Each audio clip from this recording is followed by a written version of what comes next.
नमस्कार दोस्तों, वक्फ बोर्ड के नाम तो आप लोग सुने ही होंगे। अभी कुछ दिन पहले ये शब्द बहुत ही चर्चा में था। मीडिया, सोशल मीडिया, हर जगह यह शब्द छाया हुआ था। केवल वक्फ बोर्ड केवल वक्फ बोर्ड ही हो रहा था। यह शब्द इसलिए चर्चा में था क्योंकि सरकार कुछ दिन पहले वक्फ संशोधन कानून लाई थी, इसीलिए यह इतना ट्रेंडिंग में था। बात तो सही है। इसी को लेकर एक डिबेट हो रहा था। उस डिबेट में एक राजनीतिक विश्लेषक ने एक मौलवी साहब को क्या क्या कहने लगे, आप लोग खुद ही देख लीजिए।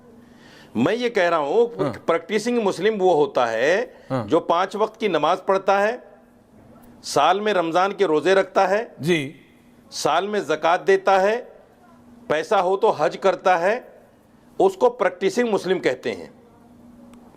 हिंदू प्रैक्टिसिंग वो होता है जो सुबह शाम पूजा करे, अपने भगवान की मंदिर जाए। हाँ, अगर कोई आदमी मंदिर नहीं जाता, कोई आदमी नमाज नहीं पढ़ता, रोजा नहीं रखता, तो क्या वो मुसलमान या हिंदू नहीं है?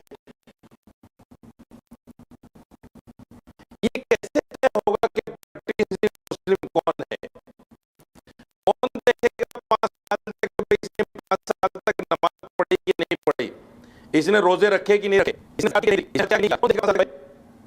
Number 1। Number 2, Waqf by user एक मामला है इसमें जो पहले से चला आ रहा है। वक्फ बाय यूजर में 4 लाख प्रॉपर्टीज आती हैं, 4 लाख, जिसमें 1,19,000 मस्जिदें हैं, 1.5 लाख कब्रिस्तान हैं। हाँ, और वो सैकड़ों सालों से मस्जिद हैं और कब्रिस्तान हैं।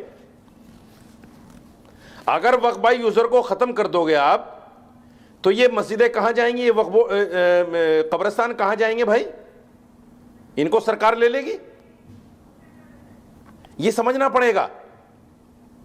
यहां पक्ष विपक्ष जो है नोरा कुश्ती कर रहा है, T20 खेल रहा है, मजे ले रहे हैं दोनों। वो कह रहे हैं मेरी हार हो गई, उसकी जीत हो गई, उसकी जीत हो गई, मेरी हार हो गई। अरे मुसलमान से उसका दर्द तो पूछो। मुसलमान को दर्द क्या है? मुसलमान चाहता क्या है? वक्फ बाय यूजर को खत्म करके, और आज सुप्रीम कोर्ट ने जो अंतरिम ऑर्डर में कहा है कि वक्फ बाय यूजर नहीं चलेगा, यह तो मुसलमान पर बहुत बड़ा प्रहार है। 1,19,000 मस्जिदें और 1.5 लाख कब्रिस्तान कहां जाएंगे मेरे भाई? किसके पास जाएंगे वो? तीसरी बात, कलेक्टर को जो फुल ऑर्डर देने की बात की गई थी, कलेक्टर तय करेगा।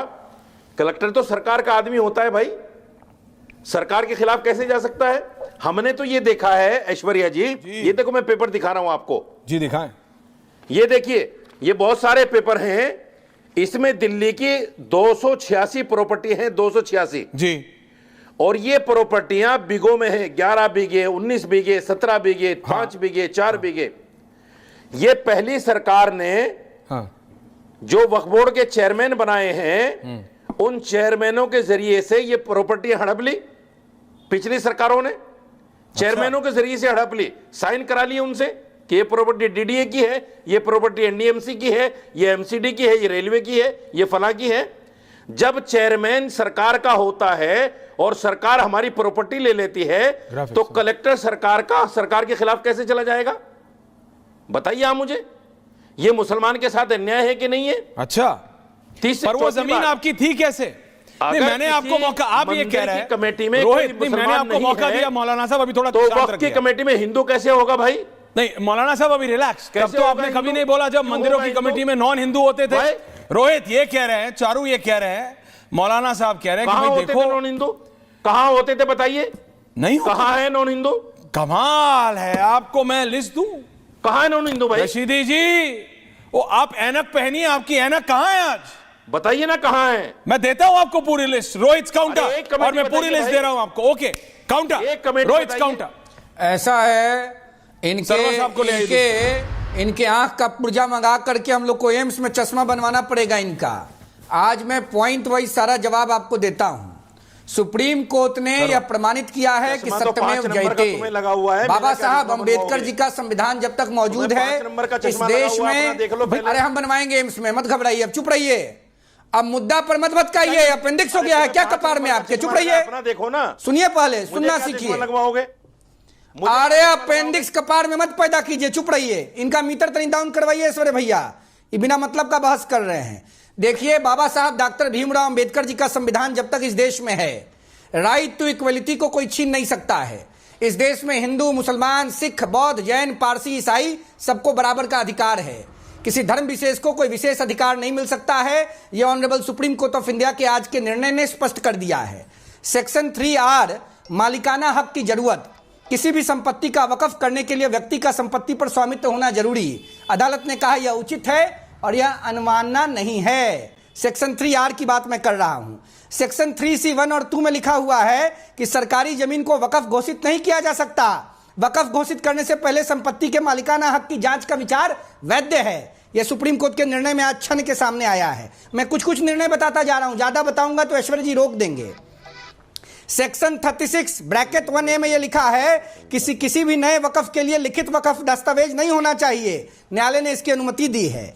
सेक्शन 9 और 14 में लिखा है वक्फ से जुड़ी संस्थाओं में गैर मुसलमानों की एंट्री। सुप्रीम कोर्ट ने केंद्र सरकार की ओर से सॉलिसिटर जनरल जो तुषार मेहता साहब हैं, जो स्वयं कह रहे थे कि बोर्ड में 2-3 ही नॉन मुस्लिम सदस्य होने चाहिए, कोर्ट ने फैसले में कहा है कि सेंट्रल वक्फ बोर्ड में 20 में से 4 और राज्य का जो बोर्ड होगा उसमें 11 में से 3 लोग शामिल हो सकते हैं। तो क्या सरकार ने जो कानून बनाया उसको सुप्रीम कोर्ट ने कॉन्ट्राडिक्ट किया है क्या? बुड़बक बनाते हैं रशीदी जी। एम्स में, सफदरजंग में या राम मनोहर लोहिया में चल के आपके आंख का इलाज हम करावेंगे, घबराइए मत। यह देश बाबा साहब अंबेडकर के संविधान से चलेगा। यह देश कांग्रेस पार्टी के ड्राइंग रूम के नियम और विधान से नहीं चलेगा। यह देश बाबा साहब अंबेडकर को मानने वाले लोगों का है। धर्म और जाति के नाम पर आग लगाकर इस देश की जनता को आप मूर्ख नहीं बना सकते हैं। यह देश नया भारत है और इस देश के नए महानायक नरेंद्र मोदी हैं। नरेंद्र मोदी के नेतृत्व में गांव, गरीब, किसान, मजदूर, नौजवान, दलित, पीड़ित, शोषित और समाज का हर वर्ग, चाहे वो किसी धर्म को मानता हो, वो सुरक्षित है, संरक्षित है। मैं धन्यवाद देता हूं देश की न्यायपालिका को, अभिनंदन करता हूं, आभार व्यक्त करता हूं। देखो रशीदी जी आपके वेल विशर हैं, वो नहीं चाहते आपका पैसा खर्च हो। He is wearing his glasses back. Rashidi ji short counter. Rituraj ji आ रहा हूं। Rashidi ji wants to say something. Charu ji आ रहा हूं। चलिए दिखने तो लगाऊं रशीदी जी। अभी और कानून है, अभी और कानून बताएंगे। देखिए ऐश्वर्या भाई, हाँ दादा, okay Rohit, don't get personal. लिखे लोग हैं Rohit, back on topic, don't get personal. हाँ रशीदी जी बोलिए। रशीदी जी बोलिए। रशीदी जी, हर चीज को हिंदू मुसलमान में क्यों? अरे ये चुप होंगे उसके फैक्ट्स पे तो आइए जी, बताए। मैं हिंदू मुसलमान नहीं कर रहा हूं। मैं हिंदू मुसलमान नहीं कर रहा हूं। हाँ, मैं अपने अधिकार की बात कर रहा हूं।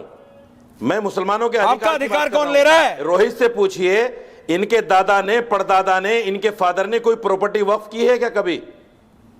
ये जानते हैं वक्फ क्या होता है? रोहित, चारू, वक्फ होता क्या इनको पता है? हमारे दादा परदादा किए, बैठकर बात करेंगे इस देश में। बैठकर बात करेंगे, मैं बताता हूं, सुनिए, बात करेंगे वक्फ। सुनिए मैं समझाता हूं। अरे वक्फ को जानते हो क्या होता है? वक्फ 2 सेकंड। वक्फ को जानते हो क्या होता है? चुपचाप से सुनिए।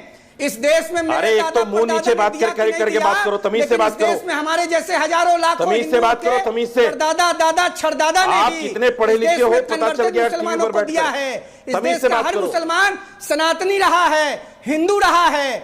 आप एक्सेप्ट किया, तुम तंग तुम्हारे दादा ने, तुम्हारे बाप ने कोई प्रॉपर्टी वक्फ की है क्या? इक्वलिटी नहीं है क्या? मैंने जो सवाल पूछा वो बताओ। सरवर साहब, आपने क्या किया है? Okay now let's please. दादा ने क्या किया है? तुम्हारे परदादा ने क्या किया है? तुम्हारे सवाल का जवाब दो पहले। तुम्हारे लक्कर दादा। देखिए क्या जवाब दीजिए। Relax please, calm down. क्या पता वक्त किसे कहते हैं? मुसलमान हिंदू से कन्वर्ट। हाँ आपको पता है ना रशीदी जी। आप खत्म,